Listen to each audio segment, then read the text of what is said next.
তিনি একটা পরশ পাথরের মতো, বলা যায় যে সর্বোৎকৃষ্ট পরশ পাথর। যেমন এটা আমার অনুমান থেকে, মানে আমার অনুভূতি থেকে আমি বলছি। একটা কবিতা এরকম শুনেছিলাম কোনো একজন বক্তার মুখে, যে হেরা পাহাড় থেকে যেন নেমে এলেন আর সঙ্গে নিয়ে এলেন পরশ পাথর, মানে কোরআনের কথা উনি বলছেন। তো কোরআন যদি পরশ পাথর হয়, যে কোরআনের সঙ্গে যারই ছোঁয়া লাগে সেই সোনা বনে যায়, তৈরি হয়ে যায়, তাহলে কোরআন যদি লিখিত কোরআন সে যদি পরশ পাথর হয়, তাহলে জীবন্ত কোরআন মহান বিশ্বনবী সাল্লাল্লাহু আলাইহি সাল্লাম তিনি আরো কোন স্তরের পরশ পাথর ছিলেন। এটা কোনো লেখা থেকে আমি বলছি না, আমার অনুভূতি থেকে আমি বলছি আপনাদের সামনে। হযরত বিলাল রাদিয়াল্লাহু তাআলা আনহু, যার কোনো বংশমর্যাদা নেই, যার কোনো পরিচয় ছিল না, যাকে কোনো সম্মান কোনো মানুষ হয়তো করতেন না, তারপরেও যখন তিনি নবীজির সঙ্গে লেগে গেছেন, জুড়ে গেছেন, সম্পর্ক তৈরি হয়েছে, তখন তার মর্যাদাকে আল্লাহ তাবারক তাআলা গগনচুম্বী করে দিয়েছেন। সুবহানাল্লাহ। সেই নবীর অযাচিতভাবে আমরা না চেয়েই, না কোনো রিয়াজত সাধনা মুজাহাদা করেই আমরা তার উম্মত হওয়ার আল্লাহ আমাদের তৌফিক দান করেছেন। আলহামদুলিল্লাহ। এই এত বড় নিয়ামত আল্লাহ আমাদের দান করেছেন, তার শুকরিয়া কিভাবে করতে হয় আমরা জানিনি। আল্লাহ আমাদেরকে তার শুকরগুজার করার তৌফিক দান করুন। এই নবী হলেন ইসলাম, আর নবী হলেন ঈমান। নবীকে বাদ দিয়ে ঈমানও থাকে না, আর ইসলামও থাকে না। যদি কোনো মানুষ তিনি ভাবেন যে আমি আল্লাহকে মহব্বত করব, আর নবীকে যদি ছেড়ে দেন, তাহলে এই রকম মহব্বত আমার মনে হয় আল্লাহ পছন্দ করেন না। কারণ আল্লাহ কোরআন পাকে নিজেই বলেছেন, যদি তোমরা আমাকে ভালোবাসতে চাও তাহলে আমার নবীর অনুসরণ করো।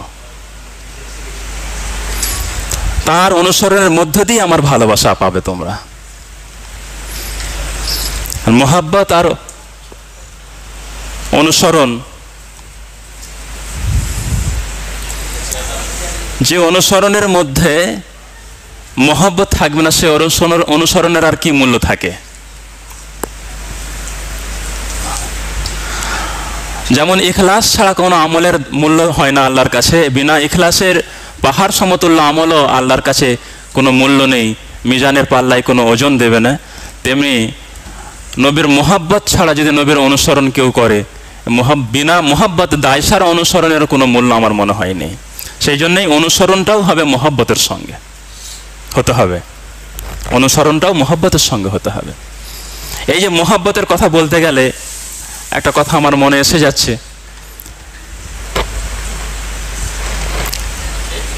নবীর মহব্বত, এই যে রবিউল আউয়ালের মাস, এই সময়তে এক দল এক শ্রেণীর মানুষ, মুসলমান, তারা নবীর মহব্বতের দিওয়ানা হয়ে যায়। দেখা যায় যে হয়তো শরীয়ত বিরোধীও কাজ করে ফেলছে, কিন্তু তারা প্রকাশ করছে নবীর মহব্বত প্রকাশ করতে চায়।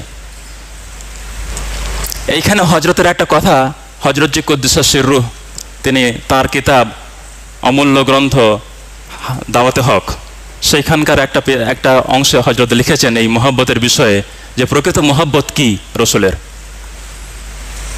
যে প্রকৃত মহব্বত ওটাই যে রসুলের যে উম্মত যত বেশি রসুলের কথার এবং কাজের অনুসরণকারী হবেন, তিনি রসুলের মহব্বতে তত বেশি কামিল তথা পূর্ণ হবেন।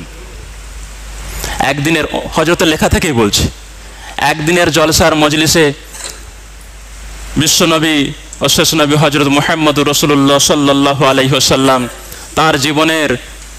তার দাওয়াতি জীবনের বা তার জীবনের কোনো মর্মান্তিক কথা, দুঃখজনক যন্ত্রণাদায়ক কোনো ঘটনার কথা বক্তা বলছেন, আর শ্রোতাদের মন মানে দুঃখে বিগলিত হয়ে যাচ্ছে, তারা কেঁদে ফেলছেন, ঝরঝর করে হয়তো চোখ থেকে অশ্রু আসছে।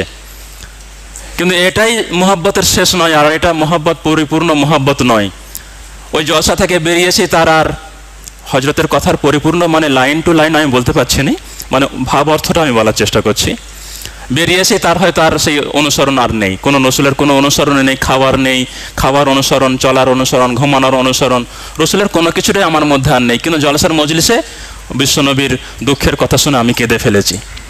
এই মহব্বতের তুলনাতে যদি আমার ওঠা চলা বসা খাওয়া দাওয়া কথাবার্তা আচরণ ব্যবসা বাণিজ্য এই জায়গায় যদি রসুলের অনুসরণ আমার থাকে, তাহলে আমি তখন পূর্ণ কামেল মহব্বতের অনুসারী মানে দাবিদার হতে পারবো।